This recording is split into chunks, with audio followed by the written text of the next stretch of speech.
Hello, and thanks for tuning in. And today's topic of conversation is the modern meaning of I love you. Now, when we hear the phrase I love you, do we think of a deep emotional connection or simply an emotional, or rather, an emotion marked by strong feelings? Definitely, this phrase could trigger a million expressions in different contexts. But many people cannot define love without using words such as emotions and feelings. Now, this is because feelings and emotions are generally regarded as signs of being in love. However, feelings and emotions are transient. They always change with time. Now, for this very reason, they cannot be fully relied upon. This genuine attempt to describe love, which in reality are attempts to express an inner state of being, stem from upbringing, imitation, and what is generally accepted and understood among people. Now, to examine this expression more critically and considering its general usage, it often conveys meanings such as I am pleased with you, I find satisfaction in you, or I find contentment in you. So naturally, such sentiments are frequently followed by an instinctive desire to remain close to the person. Now, over time, this instinct may evolve into a perceived need to possess, which is to integrate the other person into one's life. Now, this desire reflects a longing for mutual belonging, and ultimately, it can give rise to a sense of ownership. It may seem reasonable that when two people profess their love for one another, they ought to be together.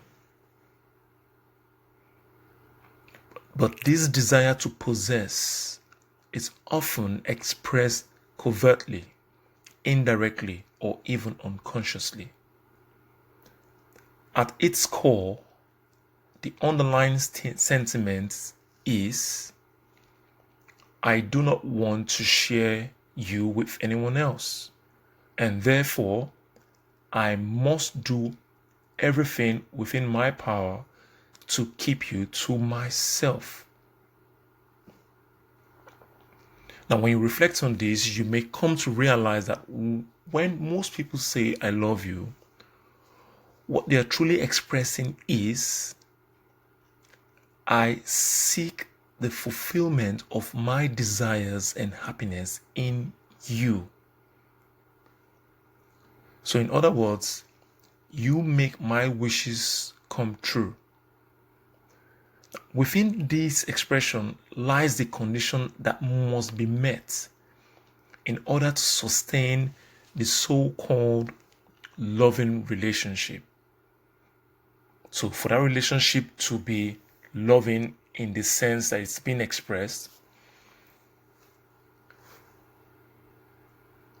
the other person needs to fulfill that desire. So at this point, the transactional nature of the relationship begins to emerge. Now, before long, expectations are recorded, performances are evaluated, and resentment builds. One or both parties may feel unfairly treated and accuse the other of not doing enough. Words are spoken that cannot be retracted. Reconciliations may occur, but the unspoken tally of grievances remains. At the heart of this dynamic lies the hidden desire to satisfy one another's self-interest. These interests often include the need to feel seen and valued, to experience emotional or physical intimacy, to alleviate loneliness, boredom, or fear, and to achieve a sense of stability or validation. Now, what are the implications of this misconception? And you might ask, so what is wrong with any of these interests? Now, these interests or desires originate within the individual, yet each person seeks the fulfillment externally. So, in other words, a physical solution is pursued as a remedy for a non-physical issue. So, the non-physical issue is a state of mind mistaken for love, while the physical solution which is being pursued is embodied in the beloved. Now, these internal desires seek external validation through another person. Each person expresses love with an ulterior motive. This turns a state of mind into a physical transaction, with the beloved, in quotes, becoming a mere object of affection. Every partner enters the relationship with their own, often unconscious, agenda. Inevitably, this leads to conflicts when individual desires clash, whether for attention, control, or independence. For example, one partner's need for closeness may collide with another's need for space, or one's fear of change may confront another's drive for growth. This exposes an individualism that cannot be suppressed forever. And it is this unaddressed individualism that will ultimately clash with the person they think they love. Now, the modern concept of love can be traced back to childhood upbringing. From an early age, children are showered with gifts from their parents as a demonstration of affection. Parents often mark meaningful milestones and celebrations in their child's life with presents. Now, as a result, the child grows up believing this is the norm, and any deviation from it is met with disapproval. Over time, the idea that one is entitled to something from a person who claims to love them becomes ingrained. This idea of love is increasingly measured by external tokens. It is a custom that has been carried into adulthood and has become deeply prevalent in modern society. This misconception of what love truly is also evident in the family setting. Family members often profess their love for one another, making claims such as blood is thicker than water or family is everything.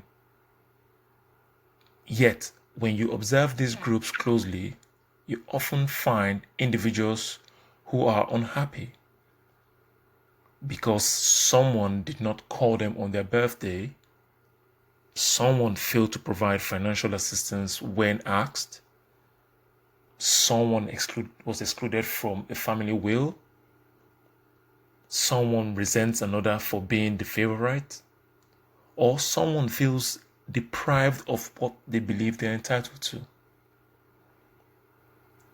This entitlement or disappointment builds as people grow to expect things from loved ones. There is always an element of dissatisfaction when external expectations are not met. The love that is being professed is conditional, which means it is dependent on external factors being fulfilled. This is why it is not uncommon for family members to initiate legal proceedings when they feel property has not been fairly distributed. In extreme cases, some even go as far as taking each other's lives. So at this point, you may be wondering, so what does it really mean to love? What is love? Well, true love is purely concerned with the welfare of the other, regardless of whether the person stays, goes, or reciprocates. It does not seek to possess. I'll repeat that. It does not seek to possess. True love is unconditional. No ultimatums are issued and no expectations are imposed. Scores are not kept and gratitude is not demanded. Every action is guided by fairness toward the other, free from self-interest. True love adheres to the principles of justice and reason. Moreover, true love does not seek to idolize, pedestalize, or gain favor, nor does it take race, creed, physical qualities, or social and economic standing into account. It is impartial, just, and equitable in all its dealings.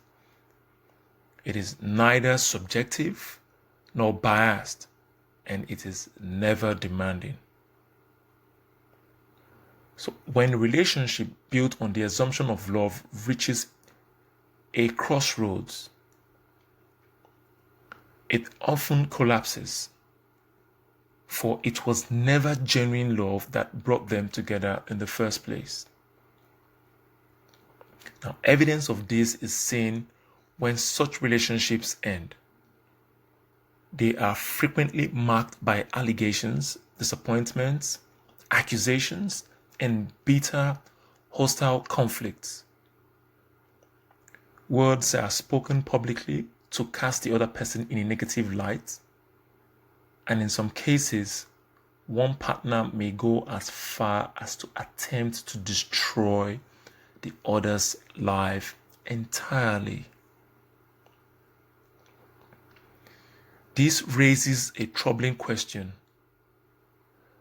How can two people who once professed love for each other come to harbor such extreme dislike?